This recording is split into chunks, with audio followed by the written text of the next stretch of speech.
Hello, Beaumont families. Today I'm here to read a Thanksgiving story called One is a Feast for Mouse, a Thanksgiving tale. After Thanksgiving, Dinner Mouse crept out of his hidey hole and looked around. The house was quiet. Dad snoozed in his chair with his book. Mom dozed in front of the TV. Outside, the kids played football in the crisp yellow leaves. Cat curled up by the fire. He yawned and stretched his stripy tail. Then he closed his greeny eyes and went to sleep. I bet it's important to Mouse that cat is asleep. Mouse scampered up the tablecloth.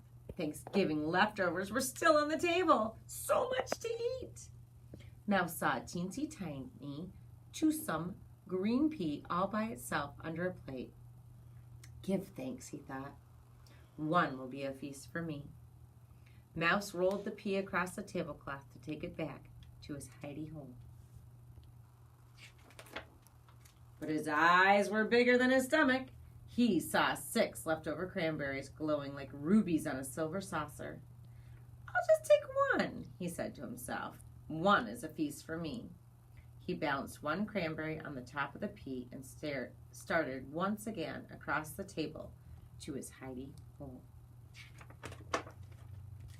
Just then, he saw 3 olives, black and shiny in a dish. I'll take just one, he thought. One is a feast for me. He put the olive on top of the cranberry on top of the pea and carried the tidbits across the table.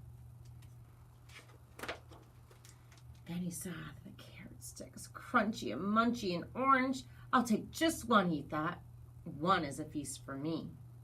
He stuck one carrot stick into the hole of the olive, balanced both on top of the cranberry on top of the pea, and started back to his hidey hole. Then he saw the mashed potatoes.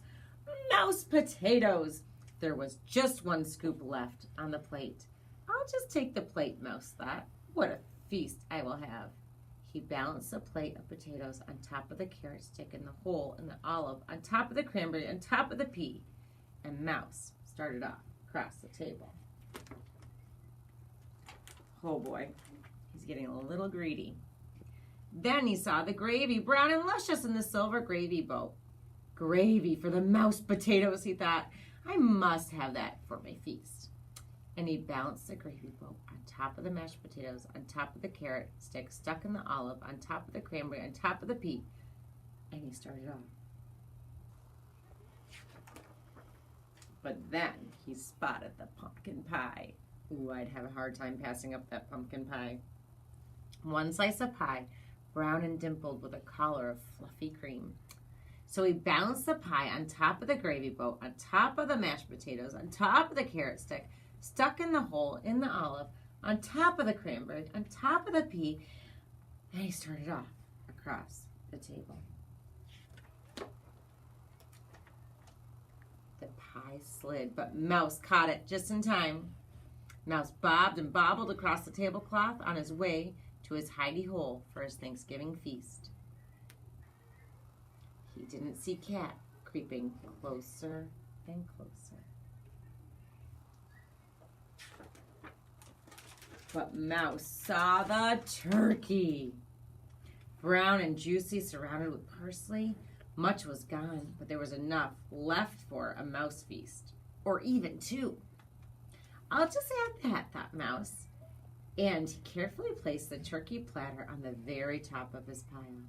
On top of the pie, on top of the gravy, on top of the mashed potatoes, on top of the carrot stick, still stuck in the hole of the olive, on top of the cranberry, on top of the pea.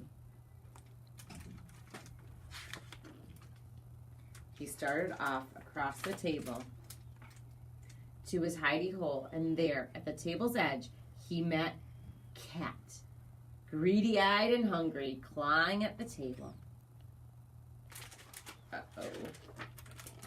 Mouse skidded to a stop. The turkey wibbled and wobbled, slid and slipped. Mouse danced to keep his feet balanced, pirouetted like a ballerina, juggled like a platter spinner, but off slid the turkey, whoosh, with a plop, landing smack on Cat. Down crashed the pumpkin pie and the boat with the gravy. Down crashed the mashed potatoes with the clatter that woke Mom. Down fell the carrot stick, still impaled in the olive. Down went the cranberry, which rolled, leaving a red track across the tablecloth. Down went the pea, all catterwampus, off the table, rolling onto the floor. Off scampered Mouse, quick as a bandit, back to his hidey hole, ahead of Cat. He huddled in his hidey hole. His heart pitter-pattered. He peered out. Down came the broom on the stripy, greeny-eyed Cat. "Bad kitty!" shouted Mom. "Outside!" And she swept the Cat out the door. Mouse looked around, whiskers trembling with fright. No Thanksgiving feast for me, he thought. But just then, he spotted, glowing in the corner, one teensy-tiny, round and toothsome, green and luscious pea. Give thanks. One is a feast for me. And I, today, am giving thanks for all of you wonderful Beaumont students, families, and staff. I am so grateful for each and every one of you and wish you a happy Thanksgiving this season.